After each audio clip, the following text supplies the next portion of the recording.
Now that everything's calmed down a bit, relatively speaking I mean, I thought it might be a good time to share our progress on the weapon.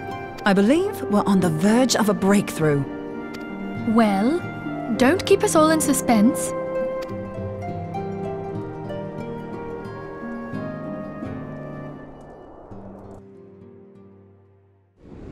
Just in case anyone's forgotten, let's start by reviewing what we already know.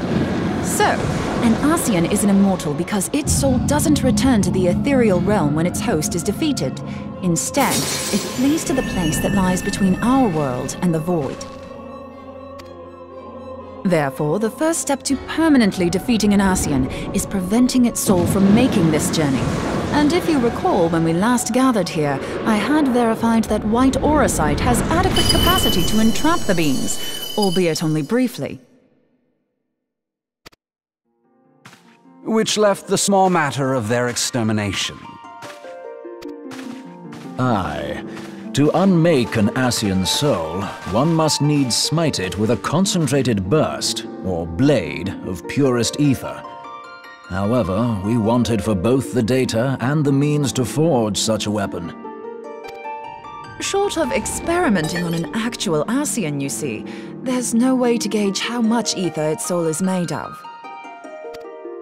As such, we don't know what etheric density our blade needs to have in order for it to work. So we'll just have to make the densest blade we can and hope for the best. Though that would require a lot of ether. Hang on a minute! Why didn't we think of this before? White auracite can hold an absolute heap of ether, can't it? Please tell me you're joking. God's sakes, Ida. I feel as though I'm reliving the same scene over and over with you. How many times do you need to be told that white auracite cannot store ether for long periods? Being intangible matter, ether is given to dispersion. Only in its crystallized form is it a stable source of energy. I will test you later on this, so see to it you do not forget. Right, yes. It's all coming back to me. So our hopes rest on good old crystals again, do they? While they are certainly reliable, they leave something to be desired in the area of portability. Indeed. I am reminded of the quantity of corrupted crystals required to thwart Leviathan, and the extraordinary lengths to which the Lamentsons went to transport them. What if it should prove that a similar quantity was needed to destroy an Ascian's soul? Or still more? I do not envy the poor sod who has to lug all of that around, on the off chance that an Ascian appears. That's the very problem we set out to solve. And I reckon we've found the answer. If it isn't practical to lug around the ether we need, we'll just have to draw upon another source. And the only viable source is the land. If you mean to tap the Great River of Aether, know that it will entail considerable risk. Meddling with the currents may well induce a surge like to the one which despoiled Mordona. Give me a bit more credit, will you? Why would we need to tap the river when there are veritable reservoirs jutting out all over the land? Aye, I speak of corrupted crystals. It might be that their aspect is out of balance, but a crystal's a crystal. It contains ether, and we can help ourselves to it. While corrupted crystals are indeed abundant, there is no guarantee that they will be in close proximity at a crucial moment. But what if we don't need them to be? What if we could tap their power from afar? A malm away, say? If we could do that, we'd have ready access to ether aplenty in almost every corner of Eorzea.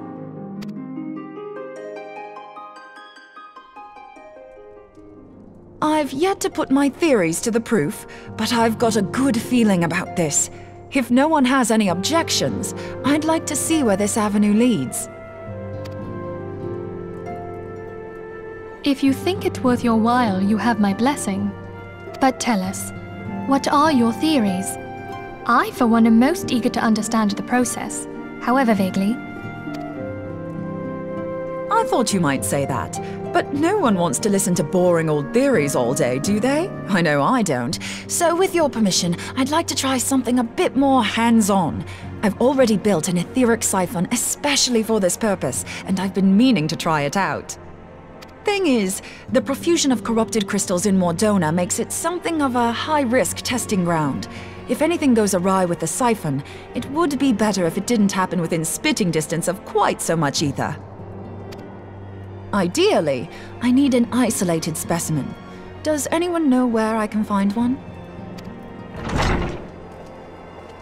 May I suggest northern Thanalan? There you will find corrupted crystals of middling size, standing a reasonable distance apart. Ideal for your needs, I should have thought. Oh, and if you do elect to visit the place, I should be much obliged if you would assist me in another matter while you are in the area. Has something happened? Movement has been observed at Castrum Meridianum. During Operation Archon, the Alliance dealt the stronghold a heavy blow. Its facilities were extensively damaged, and its garrison reduced to a fraction of its former strength. Not long after our forces withdrew, however, their ranks were replenished by reinforcements from Castrum's sentry. They now seek to rebuild, and to this end they have their sights set upon the ceruleum processing plant. Having lost the Empire's support, the 14th Legion lacks the resources to sustain itself. To them, this is a bid for survival, and they will doubtless fight like desperate men. Though I have dispatched the Crystal Braves, I fear their strength alone may not suffice to stay the Imperial assault. I would request the Scion's aid in the defensive effort. If I didn't know better, I'd say you were trying to inveigle us into fighting your battle with the promise of shiny crystals. Well then, consider me inveigled. I won't lie, the crystals you speak of sound perfect, so the Garleans have to go. Besides, we can't afford to beat about the bush. There's no telling when the Arceans will next appear. Thine eagerness to hurl thyself into the jaws of danger cometh as little surprise. Exercise due caution, I prithee.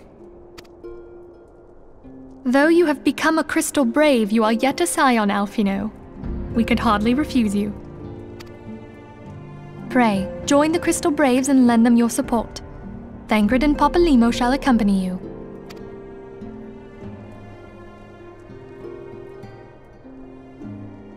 Ida and Y'shtola, in the meantime I would have you assist Moonbreeder. Scout out the crystal clusters, that the testing may commence as soon as the Garlean threat has been eliminated.